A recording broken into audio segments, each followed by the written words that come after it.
E aí, galerinha do primeiro ano, tudo certinho com vocês? Aqui é o professor Marco Aurélio e a gente vai conversar um pouco sobre a história do Brasil, tá? Antes de qualquer coisa, eu quero dar alguns recados para vocês. Esses recados são muito importantes. Primeiro é o seguinte, gente, não esquece de dar uma revisada naqueles temas que nós trabalhamos em sala de aula, como as navegações portuguesas, a chegada dos portugueses aqui no Brasil e o período pré-colonial, né? É muito importante. Hoje eu vou começar a falar com vocês sobre a divisão do Brasil nas chamadas capitanias hereditárias, tá? Mas antes disso, eu vou fazer uma pequena revisão do último tema que nós vivenciamos em sala de aula, que é justamente o período pré-colonial. O termo pré significa antes, ou seja, é o período anterior à colonização. Então nós denominamos como período pré-colonial o período que vai da chegada dos portugueses aqui no Brasil em 1500 até o período em que o Brasil passa a ser colonizado, ou seja, passa a ter um processo de ocupação efetiva, né? Por que ocupação efetiva? Nesse período chamado de período pré-colonial, o que aconteceu era o seguinte: os portugueses, que eram teoricamente donos ou tinham direito de usufruir dessa terra brasileira desde aquele Tratado de Tordesilhas, que foi um acordozinho assinado entre Portugal e Espanha. Os portugueses, eles tinham o Brasil, mas eles não vieram ocupar o Brasil de forma efetiva, não vieram morar no Brasil de forma significativa, nem povoar esse país, por um motivo muito simples. Nessa época, por conta das grandes navegações, os portugueses ganhavam muito dinheiro com as especiarias lá das Índias, tá? Então, nessa primeira fase no qual os portugueses chegaram aqui, não tinham aquela atração significativa por vir ocupar e viver no Brasil, tá? O que aconteceu é o seguinte, gente. Nesse período pré-colonial, eu tenho como principais características a chegada dos portugueses aqui ao Brasil, tá certo? Isso é uma coisa muito importante. E esses portugueses, eles vinham aqui periodicamente e praticavam com os nativos, ou seja, os índios que viviam aqui, o chamado escambo, que era a troca de produtos. Primeira observação, gente. Nesse período pré-colonial, a troca de produtos entre nativos, no caso os índios, e os portugueses, que era o chamado escambo, a gente analisa e declara como uma troca positiva, uma troca boa para ambas as partes, tá? Por quê? Porque eram produtos no qual nós não tínhamos diferenças. Então vamos lá. Normalmente, vou pegar o usual, o mais comum, os portugueses pegavam pau-brasil, trocavam por pente, espelho, machado, que eram produtos que os índios não tinham, então era uma troca muito proveitosa para ambos, tá ok? Agora tem uma observação, não eram apenas portugueses que vinham aqui no período pré-colonial e organizavam essas expedições. Outros povos espanhóis, como franceses, holandeses, ingleses, vinham para cá. Mas eu coloco o destaque como franceses porque vocês sabem que durante o período colonial a França vai fundar duas colônias aqui no Brasil. A França Equinocial, lá no Maranhão, e a França Antártida ou Antártica, lá no Rio de Janeiro, tá? Bom, galera, voltando. Então, período pré-colonial, além dessas expedições que vinham para cá, onde tinha uma relação teoricamente positiva entre portugueses e os nativos, os índios, partilhavam-se o escambo, ok? Só que, com a efetividade da vinda de outros povos para o Brasil, os portugueses eles decidiram criar alguma maneira efetiva de evitar que estrangeiros viessem para cá e ocupassem esse território, né? E aí, antes da colonização, nós temos um tipo de expedição específica denominada de expedições guarda-costas, tá? Que eu até destaco um cara chamado Cristóvão Jacques, que era um indivíduo que ele vinha para cá tentar manter e organizar e evitar que estrangeiros viessem aqui e partilhassem do escambo com os índios. Eu chamo carinhosamente de expedição agulha no palheiro, né? Porque se você for pegar o tamanho do Brasil, gigante, né? Vou desenhar aqui um mapa do Brasil, só para vocês terem curiosidade. É um mapa, tá, gente? Por favor. Desenhar um mapa do Brasil. Então, imagina essa costa litorânea inteira para que você fizesse uma expedição. Não seria lá muito tranquilo, né? Por conta disso, não era muito fácil encontrar intrusos, entre mil aspas, por favor, não portugueses aqui na costa brasileira praticando esse escambo. Diante desse contexto, Portugal sentiu a necessidade de ocupar o Brasil, de povoar o Brasil. Então, o que é que os portugueses decidiram fazer? Eles decidiram criar um processo de ocupação que não fosse tão danoso, digamos assim, para Portugal. Então, Portugal ele pegou o Brasil, loteou em áreas... Eita, que desenho bonito, né, gente? Loteou em áreas no qual ele vai denominar de capitanias hereditárias, tá? Então ele vai doar essas áreas aos chamados capitães donatários. O que é que Portugal queria fazer? Repetindo, Portugal dividiu o território brasileiro em lotes, no qual ele vai denominar de capitanias hereditárias. Cada capitania dessa era doada a um denominado capitão donatário, ok?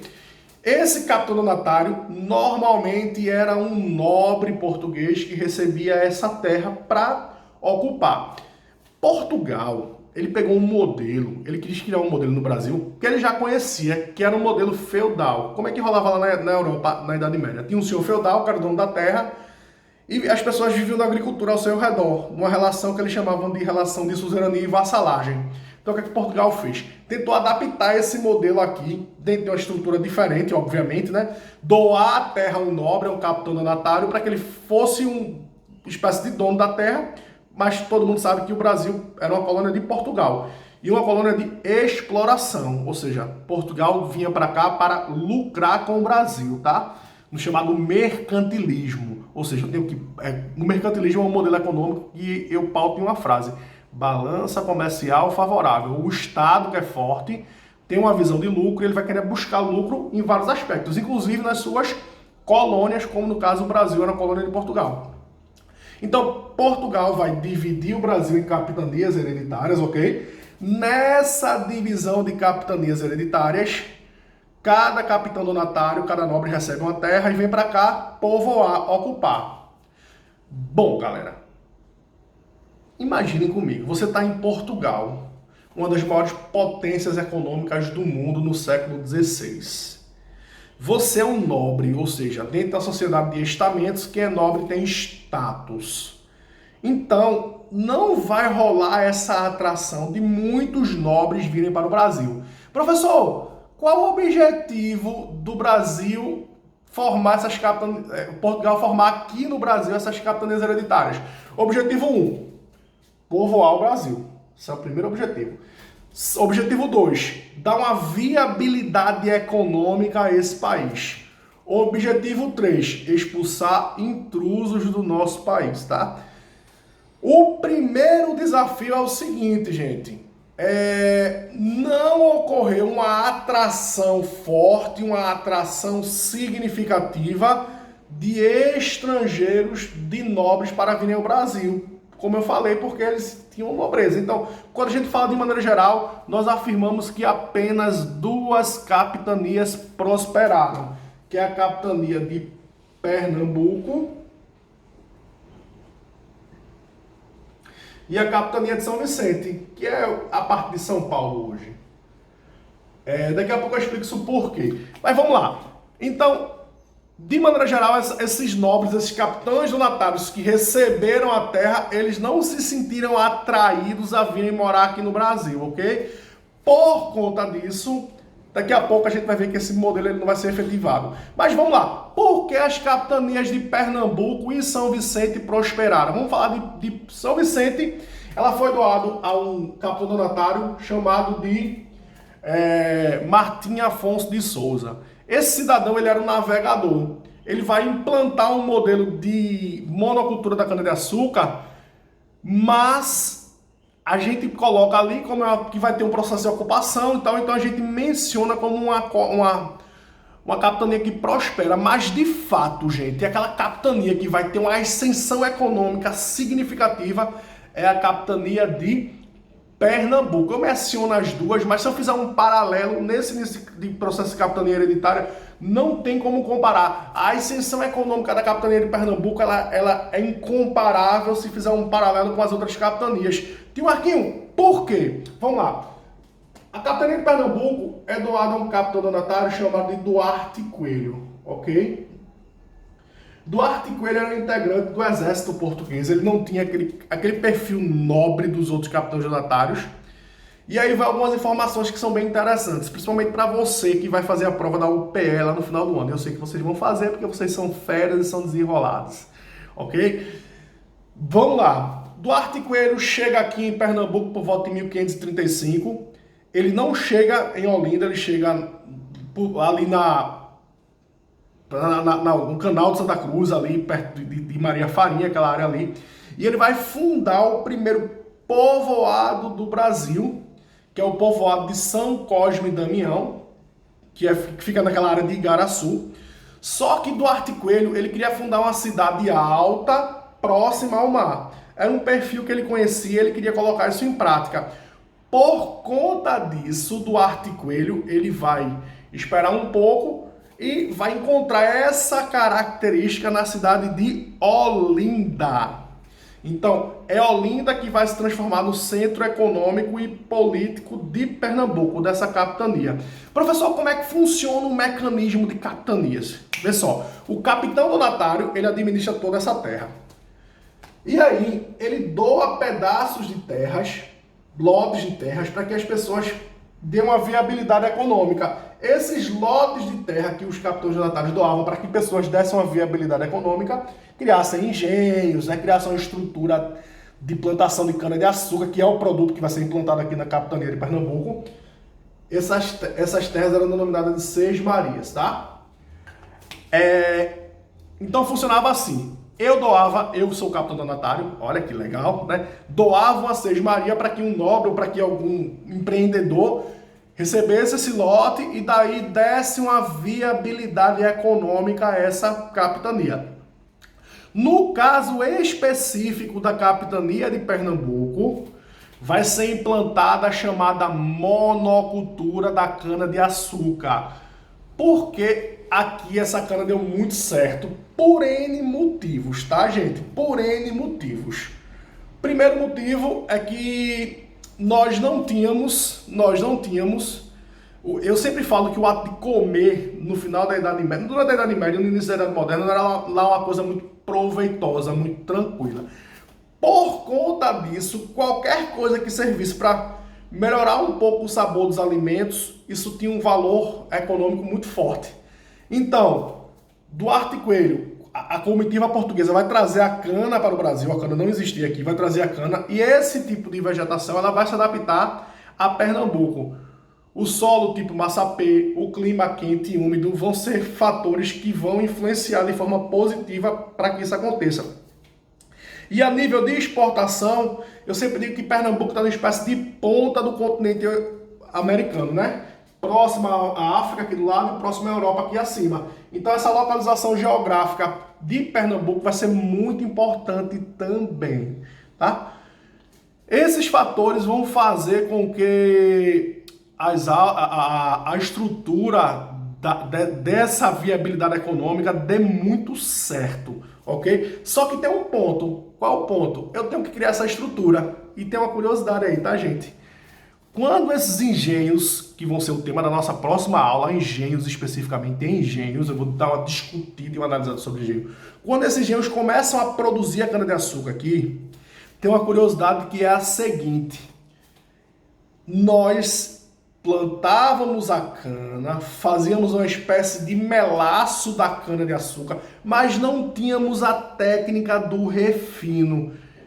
A única área da Europa que tinha essa técnica era a Holanda. Então, no final das contas, 70% do lucro do açúcar não ficava com Portugal, que era a colônia de exploração, e nem aquele percentual que ficava aqui com Pernambuco. Ficava com a Holanda, que nós fazíamos o melaço, vendíamos esse melaço do açúcar para a Holanda refinava o açúcar e exportava lá no continente europeu, ok? Então, pessoal, esses engenhos, eles meio que deram uma característica econômica do Brasil, tá? De maneira geral, nós afirmamos que o modelo de capitanias hereditárias ele não vai vingar porque ele não vai ter uma atração maciça dos outros capitães donatários. Eu estou tratando com vocês de exceções. Via de regra, não ocorreu o processo de ocupação desses engenhos. Por conta disso, por volta de 1548 para 1549, Portugal vai abolir o modelo de capitanias hereditárias e vai colocar um chamado governador geral. Vai implantar no Brasil um modelo onde vai ter um governador, o Brasil vai passar a ter uma capital, que é Salvador, e vai vir uma pessoa administrar o Brasil, que é o chamado governo geral. Então, o modelo de capitanias hereditárias, ele coloca ali a primeira e a segunda década após o início da colonização, mas ele não vai ascender por mais tempo, porque, de maneira geral, Portugal não vai tratar como positivo pelo fato de que não ocorreu uma atração dos capitães donatários virem para cá. Beleza, gente? Então, antes de eu terminar meu vídeo aqui, eu vou fazer uma revisãozinha básica de 1 segundo para que vocês se contextualizem. Bora lá. Portugal vai implantar o modelo de capitanias hereditárias após 1530, com o objetivo de expulsar intrusos, ou seja, estrangeiros, povoar o Brasil, dar uma viabilidade econômica ao Brasil. Como é que funciona isso? Portugal vai lotear o Brasil em áreas. Cada área dessa vai ser doada a um capitão donatário, que vai vir aqui para um objetivo de tentar moldar e dar uma viabilidade econômica a esse lote que ele recebeu.